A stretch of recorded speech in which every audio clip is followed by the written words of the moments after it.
Hello friends, welcome to Surya's kitchen. இன்றைக்கி வீடியோவில் நல்ல பஞ்சு மாதிரி சூப்பராக டேஸ்டியான ஒரு இனிப்பு பணியாரம் எப்படி செய்கிறதுன்னு தாங்க பார்க்க போகிறோம். இது இன்ஸ்டண்ட்டாக ஒரு 10 to 15 நிமிஷத்தில் செஞ்சிடலாம். எவ்வளோ நேரம் ஆனாலுமே சாஃப்டாக இருக்கும். அதே மாதிரி எத்தனை சாப்பிட்டாலும் பத்தாதுங்கிற அளவுக்கு டேஸ்ட் ரொம்ப நல்லாயிருக்கும். ட்ரை பண்ணி பாருங்கள். இதுக்கு முதல்ல ஒரு கப்பில் அரை கப் அளவுக்கு அவல் எடுத்துக்கோங்க. நீங்கள் லேசான அவல், கெட்டியான அவல் எது வேணாலும் எடுத்துக்கலாம். நான் எடுத்துருக்கிறது மீடியம் சைஸில் இருக்க அவல். இப்போ இந்த அவலை ஒரு பாத்திரத்தில் சேர்த்துக்கோங்க. நல்லா 2 முறை தண்ணி சேர்த்து நல்லா கழுவி எடுத்துக்கோங்க. இப்போ இதில் ஒரு 1/4 கப் அளவுக்கு தண்ணி சேர்த்து ஒரு 5 to 10 நிமிஷம் அவளை ஊற வச்சுக்கோங்க. அவள் நல்லா சாஃப்ட் ஆகணும். இப்போ ஒரு மூடி போட்டு இதை ஒரு ஓரமாக அப்படியே வச்சிடலாம். இப்போ அடுத்ததாக அடுப்பில் ஒரு பாத்திரம் வச்சுக்கோங்க. அதில் எந்த கப்பில் நம்ம அவல் எடுத்தோமோ அதே கப்பில் 3/4 கப் அளவுக்கு வெல்லம் சேர்த்துக்கோங்க. இது கூடவே ஒரு அரை கப் அளவுக்கு தண்ணி சேர்த்துக்கோங்க. சேர்த்துட்டு வெல்லத்தை நல்லா கரைச்சி எடுத்துக்கோங்க. இதுக்கு பாகுபதம் எடுக்க தேவையில்லை. வெல்லத்தை நல்லா கரைச்சி எடுத்தால் மட்டும் போதும்.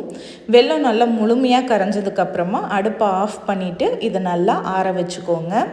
இப்போ பாருங்கள், நம்ம ஊற வச்சுருந்த அவல் நல்லா ஊறி வந்துருச்சு. நல்லா சாஃப்டாக இருக்குது பாருங்கள்.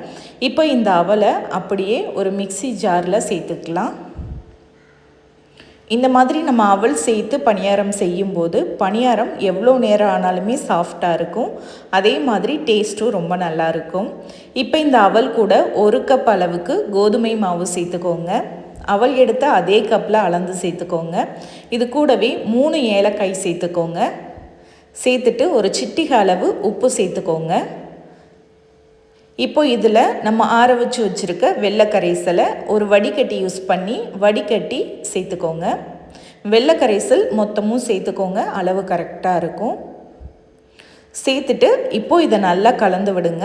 நல்லா கலந்து விட்டதுக்கப்புறமா ஒரு அரை கப் அளவுக்கு தண்ணி கொஞ்சம் கொஞ்சமாக சேர்த்து நீங்கள் மாவை ஒரு இட்லி மாவு பதத்துக்கு அரைச்சி எடுத்துக்கோங்க. இந்த மாதிரி அரை கப்பு டு 3/4 கப் அளவுக்கு தண்ணி தேவைப்படும். கொஞ்சம் கொஞ்சமாக சேர்த்து அரைச்சிக்கோங்க. இப்போ அரைச்ச மாவை ஒரு பாத்திரத்தில் சேர்த்துக்கலாம். இது கூட ஒரு 2 டேபிள் ஸ்பூன் அளவுக்கு மட்டும் தேங்காய் துருவல் சேர்த்துக்கலாம். இது கூடவே ஒரு டீஸ்பூன் நெய்யில் கொஞ்சமாக பொடியாக நறுக்கின தேங்காயை இந்த மாதிரி நல்லா செவக்க வறுத்து சேர்த்துக்கோங்க. இது பணியாரம் சாப்பிடும்போது வாயில் அங்கங்கே கடிப்படும். ரொம்ப நல்லாயிருக்கும். விருப்பம்னா சேர்த்துக்கோங்க, இல்லைன்னா தேவையில்லை.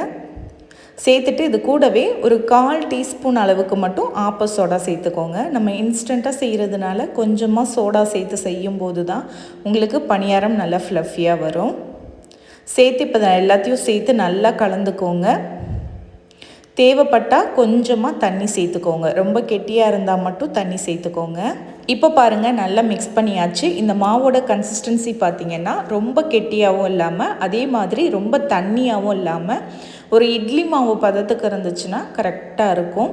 இப்போ மாவு ரெடி ஆயிடுச்சு. இப்போ பணியாரம் ஊற்றிடலாம். பணியாரம் ஊற்றுறதுக்கு அடுப்பில் பணியாரக்கல்லை வச்சுக்கோங்க. நல்லா சூடானதுக்கப்புறமா ஒரு குழியிலையும் கொஞ்சமாக நெய் சேர்த்துக்கோங்க. நெய் இல்லைன்னா எண்ணெய் சேர்த்துக்கோங்க. ஒரு 1/4 டீஸ்பூன் அளவுக்கு நெய் சேர்த்தா போதும். இப்போ நெய் நல்லா சூடானதுக்கப்புறமா ஒரு குழியிலையும் மாவு சேர்த்துக்கோங்க. குழிக்கு அளவாக மாவு சேர்த்துக்கோங்க. ரொம்ப அதிகமாக ஃபுல்லாக சேர்த்துற வேண்டாம். ஏன்னா பணியாரம் கொஞ்சம் பொங்கி வரும்போது இன்னும் கொஞ்சம் ஃப்ளஃபி ஆகும்போது திருப்புறதுக்கு கஷ்டமாக இருக்கும். அதனால் ஒரு 3/4 குழி அளவுக்கு மாவு சேர்த்தா போதும். இப்போது ஒரு சைடு அடியில் நல்லா செவந்து வந்ததுக்கப்புறமா இந்த மாதிரி திருப்பி போடுங்க.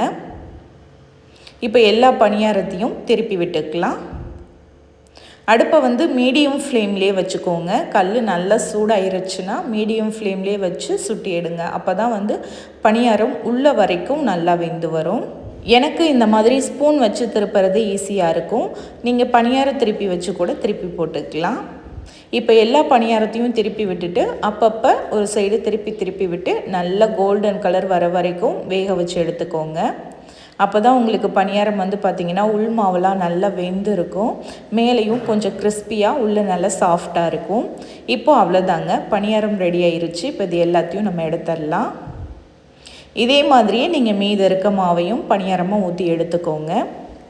அவ்வளோதாங்க, சூப்பராக நல்ல பஞ்சு மாதிரி டேஸ்டியான ஒரு அவல் கோதுமை மாவு பணியாரம் ரெடி ஆயிருச்சு. ரொம்ப ரொம்ப டேஸ்ட்டாக இருக்கும். கண்டிப்பாக ட்ரை பண்ணி பாருங்கள். இந்த பணியாரம் ரெசிபி உங்களுக்கு பிடிச்சிருந்தா லைக் பண்ணி ஷேர் பண்ணி சப்ஸ்கிரைப் பண்ணிக்கோங்க. இதே மாதிரி நாளைக்கு ஒரு சூப்பரான ரெசிபியோடு நான் உங்களை மீட் பண்ணுறேன். தேங்க்யூ ஃபார் வாட்சிங்.